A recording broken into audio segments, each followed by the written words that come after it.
excited that you are joining us today.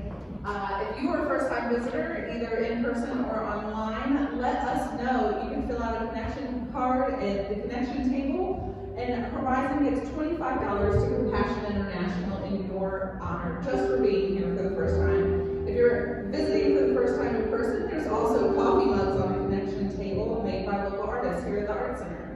If you'd like to give to support the work that Horizon is doing, you can do so online at relationshipsnotreligion.com. We also have PayPal, Venmo, or there's a box on the connection table.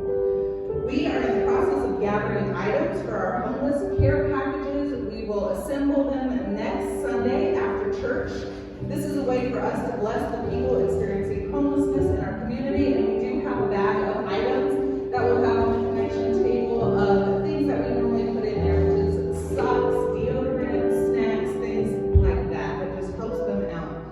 Our core values here at Horizon: we are Jesus-centered, we are people-driven, and we are community-focused. We're kingdom-minded, and everything that we do is about equipping people to live and love like Jesus.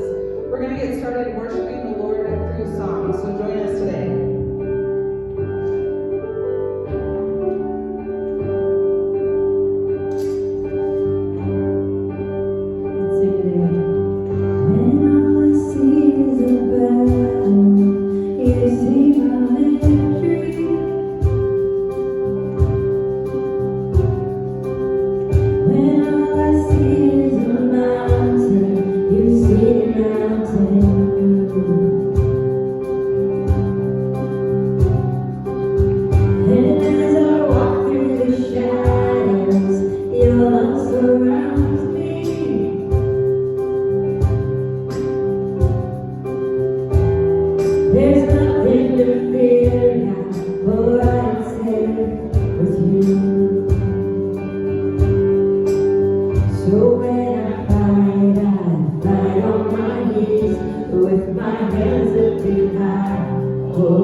You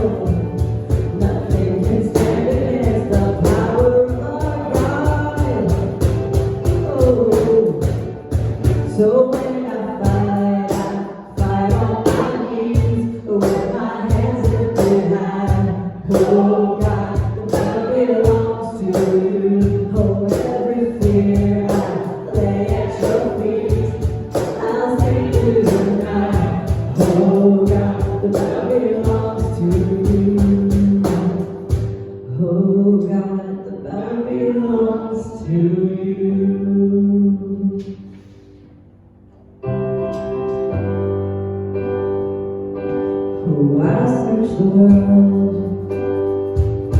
and it couldn't fill me. Man's empty praise and treasures that fail are never enough. Then you came along, you put me back together, and every desire is now satisfied here in your love. Oh, there's nothing better than you. Oh, there's nothing better than you. Lord, there's nothing. Nothing is better than you. Oh, I'm not afraid to show you my weakness, my failures, flaws. Lord, you see the fall and still call me friend. 'Cause the God of the mountain is the God of the valley. Oh, there's not a place your mercy and grace won't find me again. Oh, there's nothing better than you. Oh, there's nothing better than you. Oh, there's nothing. Nothing is better than you. Oh, there's nothing better than you. Oh, there's nothing better than you. Lord, there's nothing. Nothing is better than you. You turn mourning to dancing. You give beauty for ashes. You turn shame into glory. You're the only one who can. You turn mourning to dancing. You give beauty for ashes. You turn shame into glory. You're the only one who can. You turn graves into gardens. You turn roads into armies. You turn seas into highways. You're the only one who can. You're the only one who can. Oh, there's nothing better than you. Oh, there's nothing better than you. Lord, there's nothing. Nothing is better than you. Oh, there's nothing better than you. Oh, there's nothing better than you. Lord, there's nothing. Nothing is better than you. Dear Heavenly Father, thank you for so much for turning our mourning into dancing, our graves into gardens today. May we receive the word that you have for us. In your name we pray, amen. If you don't know what winning should look like, you might never stop fighting. And even more frightening, you might be fighting for the wrong thing. You might be fighting for something you should absolutely be fighting against. Those are the words I jotted down as I saw some of the first images from the January 6, 2021 assault on the Capitol building in Washington, D.C. And politics aside, what struck me as most concerning about that riot was images of people holding Christian flags, wearing shirts that said Jesus saves, carrying crosses, holding Bibles, all while kicking police officers, defiling senators' desks, and destroying historic artifacts. Ultimately, 5 police officers died during that riot. In the aftermath, I began to think about these Christian images that were on display during it. The Washington Post did an article on how rioters believed they were answering a call from God as they were assaulting police officers and destroying the Capitol building. The Religion News Service covered the fact that after they breached the Capitol, many of the rioters stopped to pray on the Senate floor, thanking God for allowing them to take the space. Time magazine, at the 1-year anniversary of the riot, wrote an article calling it not a political riot, but a religious one. I can't help but feel like, at least for a large number of American Christians, that we missed what Jesus was all about. We've defined winning very differently than Jesus would and did. We evoke his name, but we've missed his message. We wear his t-shirts, we use symbols of the cross, but we don't model how he lived and loved. We don't clothe our lives in his teachings. The message of Jesus was counter-cultural. It was subversive. It was an upside-down vision of reality. Jesus believed we win by losing. That's not the story we hear most of the time in our life. All week long, nearly everyone we meet, in every show we watch, in every book we read, and every song we hear is saying the same things. The strong win, the rich win, the powerful, the influential, and the intelligent win. And we forget that Jesus says losers are the real winners. So over the next few weeks, we're going to explore this upside-down vision of reality. And this isn't just a Jesus thing, this is throughout the whole Bible. God is constantly choosing the second-born instead of the firstborn. Jesus says the last is going to win over the first, the poor over the rich. And so we're going to explore these themes that run throughout the Bible over the next few weeks and talk about how God has this upside-down vision of reality where we win by losing. And I want to start with the story of Peter and Jesus the night he was betrayed. The story is recorded in all the Gospels, but today we're going to look at Luke chapter 22, starting in verse 45. Luke 22, starting in verse 45. When he rose from prayer and went back to the disciples, this is Jesus, he's praying, he's about to go to the cross, he's about to take on sin and death for all of us, to free us, and he's praying, he's wrestling with this huge thing he's about to do. And he goes back to his disciples, and he finds them asleep, exhausted from sorrow. Why are you sleeping, he asks them. Get up and pray so you will not fall into temptation. While he was still speaking, a crowd came up, and the man who was called Judas, one of the 12, was leading them. He approached Jesus to kiss him, but Jesus asked him, Judas, are you betraying the Son of Man with a kiss? And when Jesus' followers saw what was going to happen, they said, Lord, is this the time should we strike with our swords? And one of them just went ahead, jumped the gun, pulled out his sword, and struck the servant of the high priest, cutting off his right ear. But Jesus answered, no more of this. And he touched the man's ear and healed him. And then Jesus said to the chief priests, the officers of the temple guard, and the elders who had come for him, am I leading a rebellion that you have come with swords and clubs? Every day I was with you in the temple courts, you did not lay a hand on me, but this is your hour. This is the hour when darkness reigns. Even though the incident of the servant's ear being cut off is recorded in all four Gospels, in Matthew 26, Mark 14, Luke 22, and John 18, the servant and the disciple are only named in John's account. The servant's name is Malchus, and John tells us that it's Simon Peter, Simon Peter all throughout the Gospels, he's always jumping the gun. You know, like he's the first to ask a question, he's the first to jump out of the boat, and in here he's the first to draw a sword and strike a blow. Only Luke, though, records that Jesus heals the servant. Each account gives us a few different details, but the story is the same. Jesus is betrayed. In first century culture, it was common when you were greeting someone to kiss them on the cheek. If you go to some cultures, right, around the world today, that's still the custom. And so Judas approaches Jesus with a greeting of friendship and community and relationship, all while he's betraying him. Now, the religious leaders are coming to arrest Jesus, and Peter draws a sword and he swings, most scholars think, at Malchus's head, but he isn't a trained soldier, so he likely misses and only comes off his ear instead. It's not like Peter was like, I'm just going to cut his ear off, you know, like he was probably swinging at his head, and he's just not very good with swords. He's a fisherman, he's not a soldier. Now, Jesus could here, he could be like, guys, give me all your swords, and like an anime character, you know, have you seen an animation where the character has swords, and they're like, we don't want to animate all the sword running around, so they just show a whole bunch of sword slashes, and then the guy's standing right back there, and everybody just drops over. Jesus could do that. Like, he could have done that, but he doesn't. Jesus doesn't say, give me all your swords, I'm going to run around at supersonic speed and kill everybody before they even know what happens.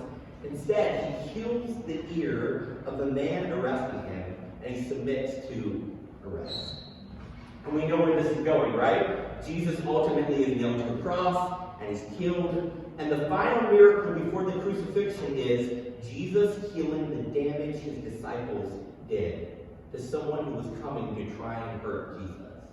The last miracle that Jesus does before the crucifixion is healing the hurt his community caused. And maybe you're here, or maybe you're watching online, and you've been hurt by Christians or by church. Don't write off Jesus. Don't write off Jesus because of the images of things you've seen of people doing things in his name that don't look anything like him. Don't write off Jesus because people hold Bibles as they kick police officers to death. Or don't write off Jesus because people wave crosses as they defame national landmarks. Don't give up on Jesus because of what people have said to you, or how they've treated you, how they've mistreated you, how they've made you feel unwanted or unwelcome, because Jesus wants to be in a relationship with you. Ultimately, Jesus was a healer, and his ultimate healing would come on the cross as he died to heal the most broken part inside myself and inside of you. And yet the New Testament authors don't see the cross as a defeat. In fact, over and over again in the New Testament, they see the cross as his inauguration as king of the world. They see in this symbol of losing, him winning victory over sin and death and the devil. It's a weird thing that we have crosses all over the world. Like, that would be like putting out an electric chair and be like, that's our religious symbol right there. The cross was a symbol of death. It was a symbol of Roman oppression. And yet, Jesus flips things. He turns things that look like darkness into light.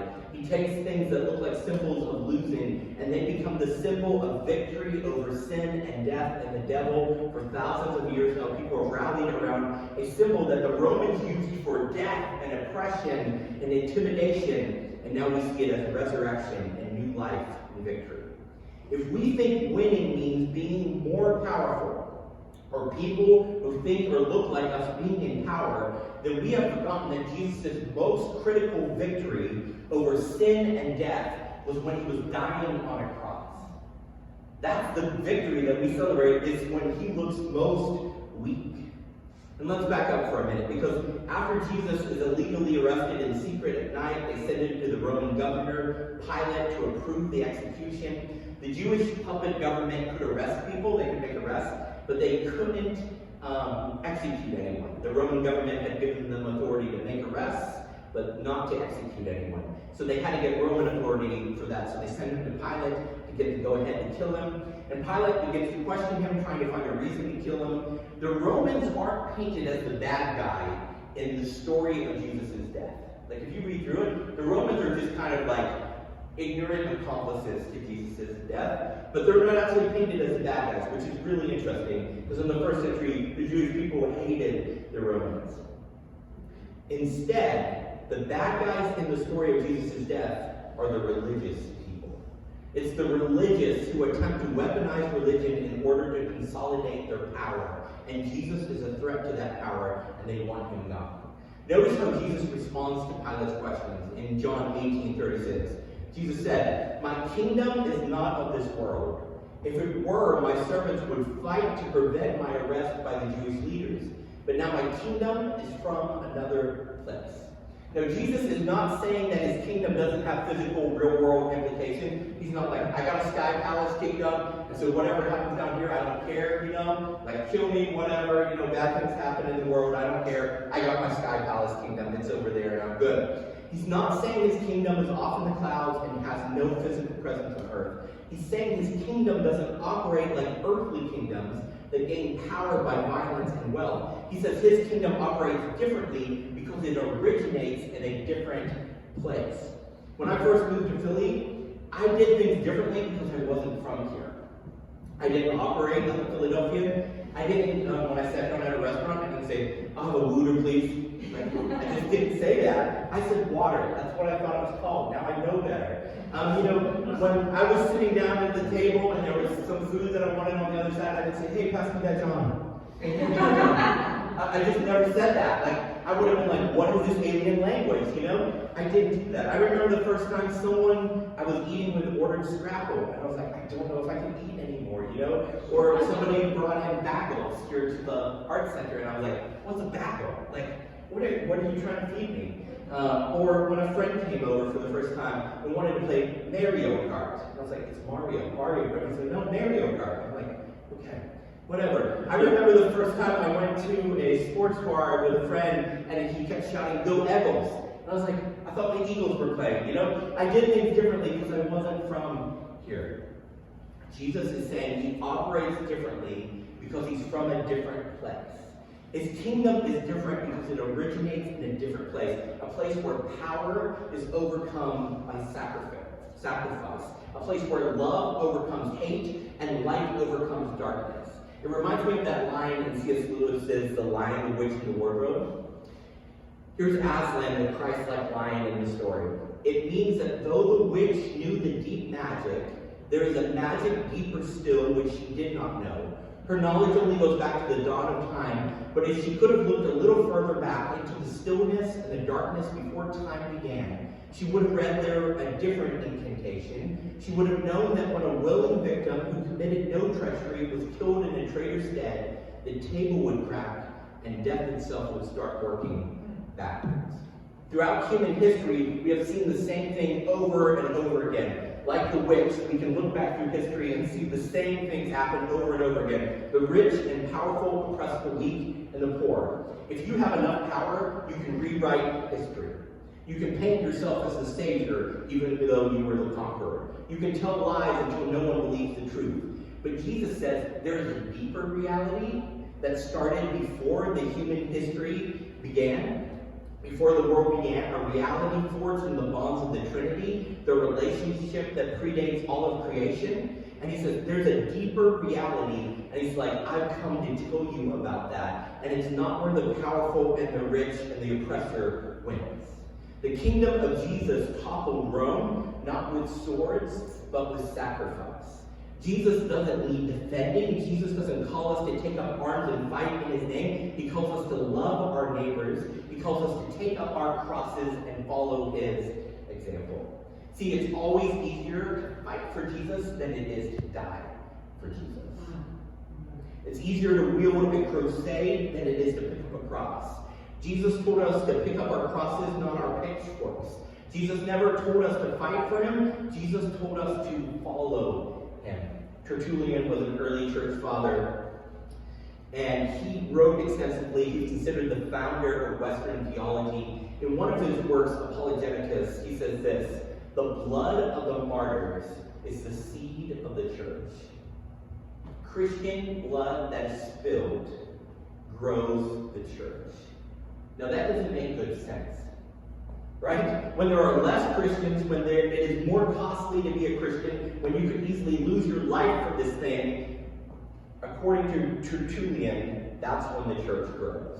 When Christians surrender to the slaughter, the church grows. That doesn't make sense unless there's a deeper reality, a reality that Jesus seemed to understand and tell us about. When churches grasp for power and control, when we have seminars on how to grow, that's when we will see Christianity falter and decline.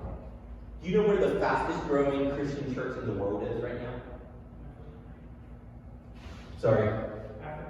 Africa, close. China, close. North Korea, no. Okay, I'll just tell you. Lots of good guesses though. Iran. It's illegal to be a Christian in Iran. You can be imprisoned. You can be killed. Your body can be violated by the government under government law if you're found to be a Christian. In prison, your business will be taken from you and you could be killed. They have no buildings. They have very little theological education. It's mostly woman-led. 20 years ago, there were 5,000 Christians in Iran. There are now close to 1 million Christians. And it's not because they had beautiful church buildings in all the best, fastest growing locations with young couples moving into the suburbs. It's not because they had charismatic speakers with deep insights and great Instagram profiles. It's because they realized the upside down nature of the kingdom, that Christianity spreads in weakness, not in strength. The church doesn't grow through weapons or war. It grows through steadfast, selfless love in the face of weapons and war. We don't draw the blood of our enemies to spread Christianity like our Master Jesus. We allow our blood to be shed in order to spread the church. Now, this way of thinking does not make sense unless there is a resurrection from the dead. To allow our enemy to kill us seems like losing, but the resurrection flips the script. Returning violence for violence never builds the kingdom of God. It reinforces the kingdom of darkness. And violence always leaves two victims, the person getting hurt and the person doing the hurting. Jesus heals Malchus's ear. But after his death and resurrection, Jesus has to go and heal Peter's heart. He goes and finds Peter and heals him because he still has that violence in his heart. Because when you raise a weapon to hurt someone, you're not just killing them potentially, you're killing something inside yourself. Jesus created the idea of nonviolence as a counter to oppression and injustice. If Jesus is just made up, if Jesus was just some historical guy who got killed by the Romans, and we've just, created all this stuff around him over time, somebody sure was smart who came up with this idea. Because it goes against everything in our nature and everything in our human history, and yet it is so true. Nonviolence can defeat the most powerful army in the world. Nonviolence can topple the most defended injustice and oppression. Gandhi, who won independence for India through years of nonviolent protest, is said to have been influenced by Jesus. He's famously quoted as saying, "I like your Jesus, I just don't like your Christians." And you don't have to raise your hand. Sometimes that's for that. And Martin Luther King Jr., who led the civil rights movement right here in North America, was a pastor and was deeply influenced by the teachings of Jesus. He said this in 1964, "Nonviolence is a powerful and just weapon. Indeed, it is a weapon unique in history, which cuts without wounding and ennobles the man who wields it." Now, I know what TikTok influencers are saying. Like, I should not discourage precious art. I'm not living in a bubble or under a rock. I know what TikTok influencers are saying, especially the young men. Like, I have nephews who are watching these muscle-building guys on the internet who are saying crazy things like, get strong, get rich, become powerful so you can get what you want, so you can be with who you want, so you can make the world like what you want. And to that I say this, that path will never make you into a person that deep down we all want to be. Only the path of Jesus will. We only win by losing. The path of following Jesus is believing that when I am weak, He is at His strongest in me and through me. When I am defeated, God is defeating dark spiritual strongholds that would be energized by violence. When I am a peacemaker, I am ripping the fangs from the demonic mouths of dark spiritual forces at work in our world. We don't have to have a Christian in the White House. We don't need to have a Christian majority in this country. We don't need millions of dollars or flashy buildings. The kingdom of God thrives in sacrifice, in weakness, and in apparent defeat. It is there that the Spirit of God does the supernatural. It is there that He turns what looks like losing into winning. Let's pray. Lord Jesus, thank You for coming and not raising an army to wipe out all the oppressors, but instead teaching us something about the deeper reality, the reality of Your kingdom that is coming, where light dismantles darkness, not by becoming a stronger darkness, but by being something completely different. God, will You forgive us as Christians in this country for so often thinking that how we affect change, how we bring about Your kingdom, how we grow Your church is about having lots of money and lots of influence and a lot of power, owning a lot of big buildings and making sure we have resources and influence and political power. Lord, it has nothing to do with that. The supernatural power of Your Spirit works in us when we are in weakness and in desperation for You. God, forgive me for wanting control in my own life instead of just trusting and saying, God, when I'm not in control, that's when You most can be in control of my life. So Lord, I submit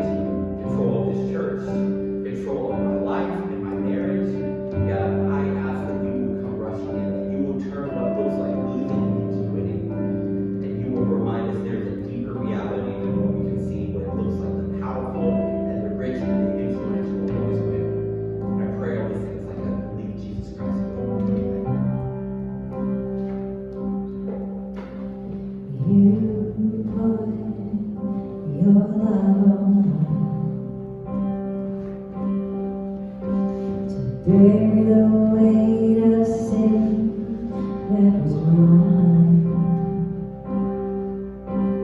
washing my rivers of wrongs into the sea of your infinite love.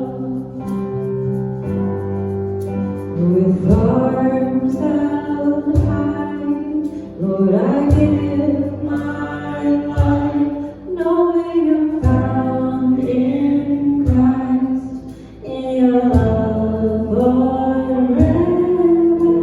With all I am, in your grace I stand, the greatest of all romance, love of God, my Savior.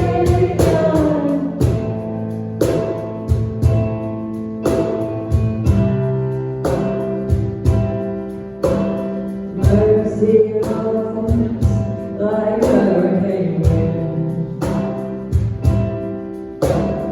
furious love lays to my sin.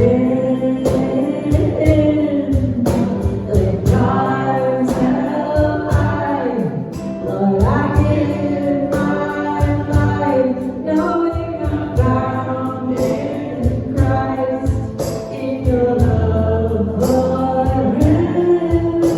With all I am, in your grace I stand, the greatest of all romance, love of God, my Savior.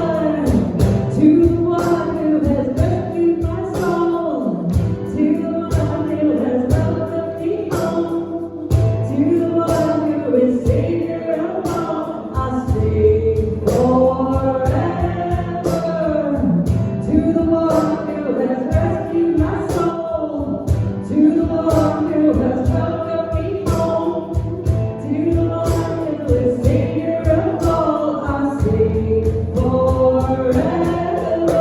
With arms held high, Lord, I give my life, knowing I'm found in Christ, in your love forever. With all I am, in your grace I'll stand, the greatest of all romance, love of God, my Savior. With arms held high, Lord, I give my life, knowing I'm found in Christ, in your love forever. With all I am, in your grace I stand, the greatest of all romance, love of God, my Savior.